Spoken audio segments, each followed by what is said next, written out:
जय श्री राधे कृष्ण भक्तों। आज हम आपको वैशाख महात्म्य का 18वां अध्याय सुनाने जा रहे हैं। शंख मुनि का व्याग को पूर्व जन्म की कथा कहना। व्याग बोला, हे मुनि, आपने मुझ पापी और दुष्ट बुद्धि पर बड़ी दया की है। हे साधु, मैं आपका शिष्य हूँ। सत्संगति होने के बाद फिर दुख भोगना पड़े, अतः मेरे ऊपर दया करके ऐसा उपदेश दीजिए कि जिससे मेरी बुद्धि नष्ट होकर अनर्थ कार्य करने में प्रवृत्त न हो। साधु महात्मा समदृष्टा होते हैं। उनकी दृष्टि में न कोई अधर्म है, न कोई उत्तम, न कोई अपना है, न पराया। जैसे गंगा सब पापों का नाश करती है, वैसे ही महात्माओं की संगति से प्राणी मात्र के दुख दूर होते हैं।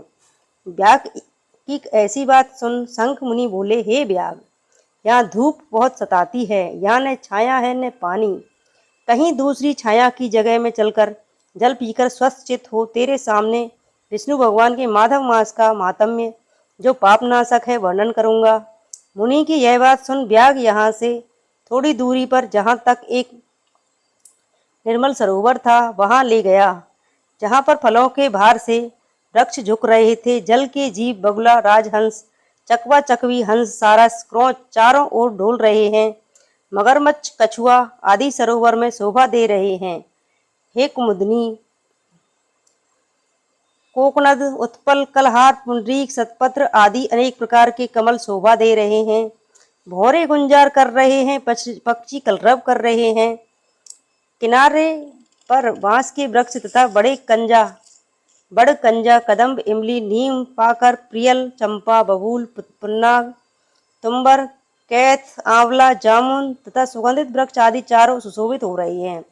वन के हाथी, हिरण, सूकर, भैंसा, सुस्से, मही, रोज, गेंडा, कस्तूरी मृग, व्याघ्र, सिंह, भेड़िया, रीछ, गाय, गधा, खच्चर आदि पशु विचर रहे हैं।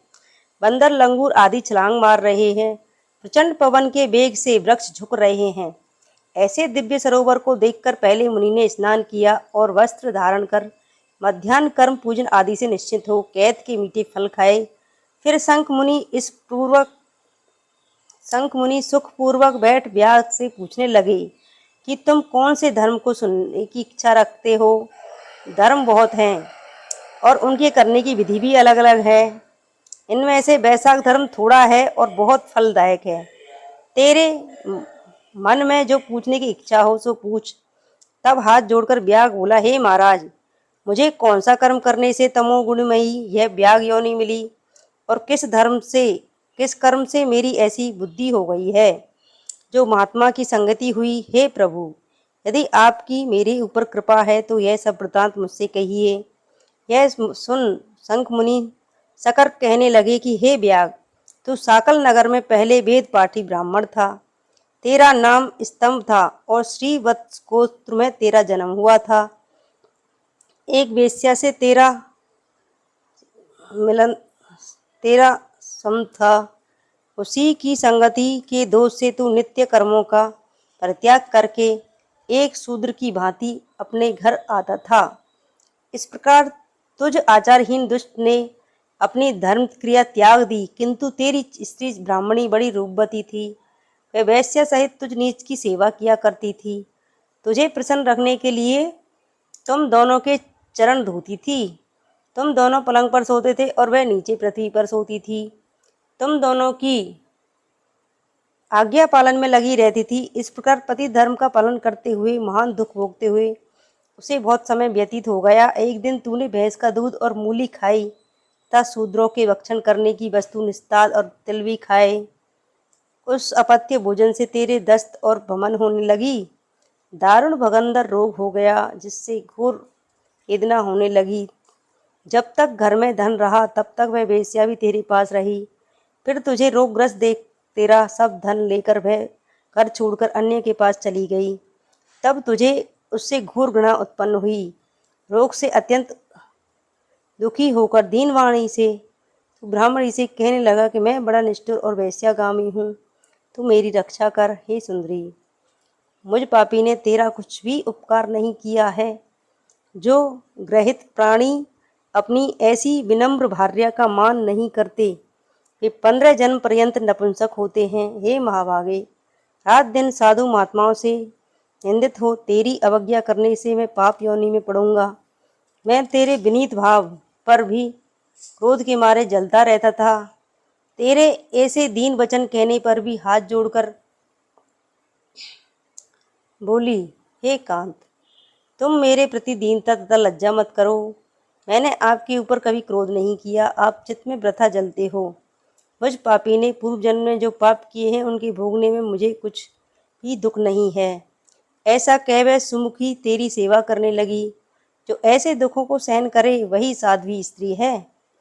जो अपने पिता और भाइयों से धन लाकर क्षीरसाई विष्णु भगवान और तेरी सेवा शुश्रूषा में खर्च करती रही। दिन रात तेरे मलमूत्र धोकर तुझे शुद्ध रखती और तेरे जो कीड़े पड़ गए थे उन्हें धीरे धीरे निकालती रहती थी। दिन रात अपनी नींद त्याग कर तेरे दुख में दुखी हो कहती थी कि हे देवता, हे पितृश्वरों, तुम मेरे पति की रक्षा कर रोगहीन और पाप रहित कर दो। रक्त मांस और भैंस के दूध से सुंदर अन्न अपने पति की आरोग्यता के निमित्त चंडिका के अर्पण करूंगी। श्री गणेश जी के लिए मोदक और 10 शनिवार पर्यंत उपवास करूंगी। मिष्ठान और घृत का भोजन तथा उबटना आदि नहीं करूंगी। इस प्रकार प्रार्थना करती थी कि मेरे पति निरोग होकर 100 वर्ष तक जीवित रहें। इस प्रकार वह देवी प्रतिदिन किया करती थी। तब एक दिन देवल नाम के मुनि वैशाख में गर्मी के मारे संध्या समय तेरे घर पर आए। तब तेरी स्त्री ने रोगनाशक वैद्य समझकर उनके चरण धोकर जल सिर पर छिड़क लिया और गर्मी से व्याकुल महात्मा को तेरी आज्ञा लेकर शरबत पिलाया, जिससे उसको शांति मिली। दिन निकलने पर वह मुनि जैसे आए वैसे ही चले गए। थोड़े दिन पीछे तुझे सन्निपात हो गया। तब तेरी स्त्री ने तुझे त्रिकुटा पिलाया तो तूने उसकी उंगली काट ली और तेरी दांती भिज गई। उसकी कोमल उंगली का टुकड़ा तेरे मुख में रह गया और तेरी मृत्यु हो गई। तू अपनी सुंदर सैया पर उस वेश्या का ध्यान करता हुआ मर गया। तेरी रूपवती स्त्री तुझे मरा हुआ जान अपना कंकण बेचकर बहुत सा ईंधन लाई, बड़ी सी चिता बनाई और बीच में तुझे रख से अपने अंग मिलाकर वह आत्मा को सन्निवेशित कर तेरे रोग पीड़ित शरीर का अग्नि संस्कार करती हुई अपने को भी अग्नि में जला लिया। वह शरीर त्याग पति का आलिंगन कर तत्काल विष्णु लोक को चली गई। वैशाख में पानी का दान करने से और चरण धोकर जल सिर पर छिड़कने से योगियों की सी दुर्लभ गति उसे मिल गई और तुझे समस्त पापों से छूटने पर भी अंत काल में वेश्या का स्मरण करने के कारण देह त्यागने पर घोर व्याग का जन्म ला है। तुझे सदा हिंसा प्यारी है और तेरे चित्त में सदा उद्वेग रहता है। तूने वैशाख में शरबत पान कराने की जो आज्ञा दी उसी से तेरे ऐसी सद्बुद्धि हुई और मुनि के चरण धोने के जल को मस्तक पर छिड़कने से तुझे सत्संगति प्राप्त हुई, जिससे तूने संपूर्ण सुखों के हेतु धर्म पूछे। सो तेरे पूर्व जन्म के किए हुए सब कर्म कहे। मैंने तेरे द्वारा किए गए पाप और पुण्य अपनी दिव्य दृष्टि से देखे हैं, जो सब तुझे बतला दिए। अब और जो कुछ तुझे गुप्त वार्ता पूछनी हो तो वह तू पूछ। तेरा चित्त शुद्ध हो गया है। हे महामते, तेरा कल्याण हो। इस प्रकार वैशाख के महात्म्य का 18वां अध्याय समाप्त हुआ। जय श्री कृष्ण। राधे राधे।